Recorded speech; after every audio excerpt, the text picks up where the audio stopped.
very musical, and a great opportunity to cut loose, I thought. And I had some great actors to play with when we recorded it.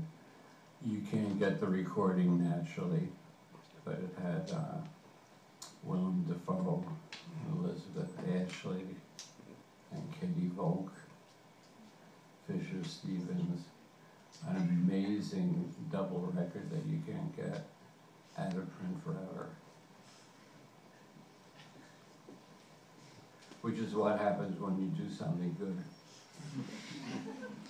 The latest version of that is a thing they do with Metallica called Lulu.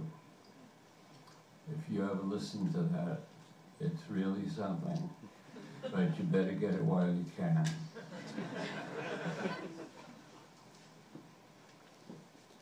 A friend of mine said, you're not gonna make friends with that one.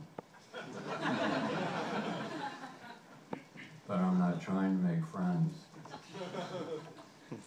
So this is called The Valley of Unrest. I'll never do it as well as Elizabeth Ashley, who is an amazing person. The way we did this is she would do it, and I'd hear her and rewrite it. And then she'd do something that was so great, rewrite it again. So none of this is really, well, some of it is a germ of Poe, the kickoff point. I made it so it was contemporary. I looked up all the funny words. And he used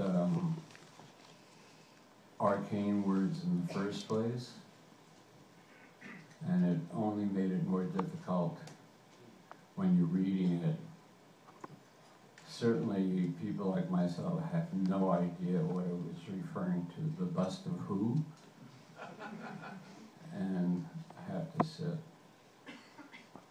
doing that. That's not even writing.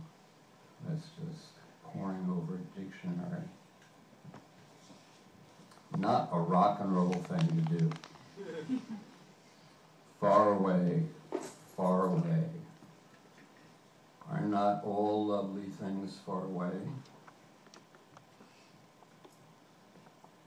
As far at least lies that valley as the bedridden sun in the luminous east, the paralyzed mountains, the sickly river. Are not all things far away? Are not all things lovely far away? By the way, these astonishing drawings by Lorenzo Muratori.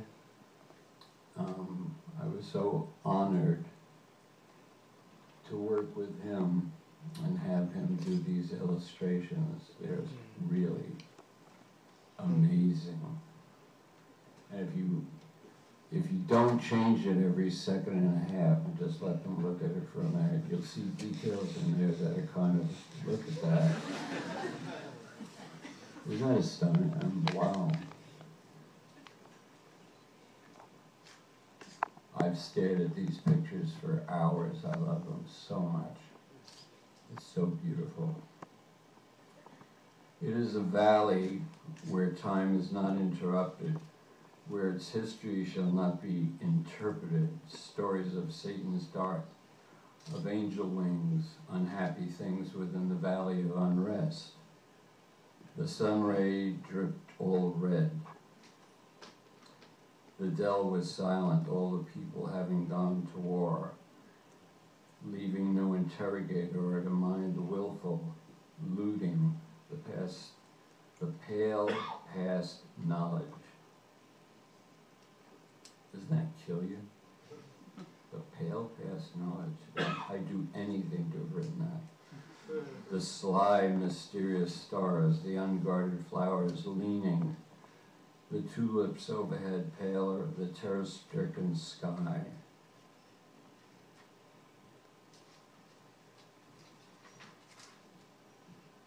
Pale past knowledge, sly, mysterious stars, and now a terror-stricken sky. Do you get it yet?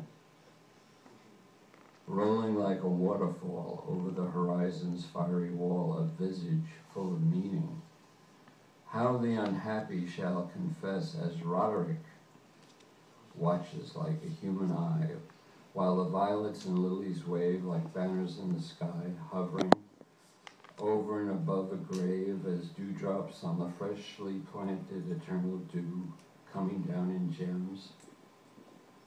There's no use to pretend, though gorgeous clouds fly, Roderick, like the human eye, has closed forever, far away, far away. Roderick, whatever thy image may be, Roderick, no magic shall sever the music from thee. Thou hast bound many eyes in a dreamy sleep. O tortured day, the strange still arrive. I hear the bells, I have kept my vigilance. Rain dancing in the rhythm of a shower.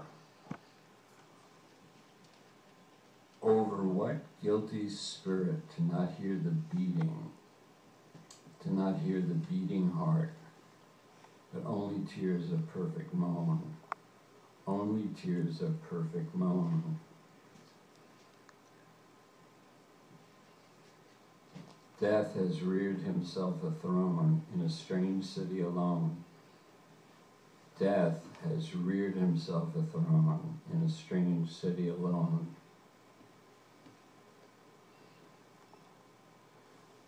Their shrines and palaces are not like ours. They do not tremble and rot, eaten with time. Death has reared himself a throne. That's not a throne. But there is a gorgeous one with a throne. Hopefully he'll get to it. Their shrines and palaces are not like ours. They don't tremble and rot, eaten with time. Death has reared himself a throne, lifted by forgotten winds. Resignedly beneath the sky, the melancholy waters lie, a crown of stars in a strange city alone. A heaven God does not condemn, but the everlasting shadow makes mockery of it all. No holy rays come down. Lights from the lurid deep sea stream up the turrets silently, up thrones, up arbors, up sculptured ivy and stone flowers, up domes, up spires. Kingly halls are all melancholy shrines. The columns, frieze and entablature choking, shocking, intertwined, the mast, the viol and vine twisted. There amid no earthly moans, hell rises from 1,000 thrones, does reverence to death, and death does give his undivided time. There are open temples and graves on a level with the waves. Death looms and looks huge, gigantic. There is a ripple, now a wave, towers thrown aside, sinking in the dull tide. The waves growing redder, the very hours losing their breath. All the cunning stars watching fitfully over night after night of matchless sleep, matched only with the whole of a dream, the telltale beating of the heart, the breath, the desire, the pose. One poses upon the precipice, to fall, to run, to dive, to tumble, to fall down, down into the spiral down, and then one sees one's own death. One sees one committing murder or atrocious violent acts. And then, across the shadow, not of man or God, but the shadow, resting upon the brazen doorway, there were 7 of us there.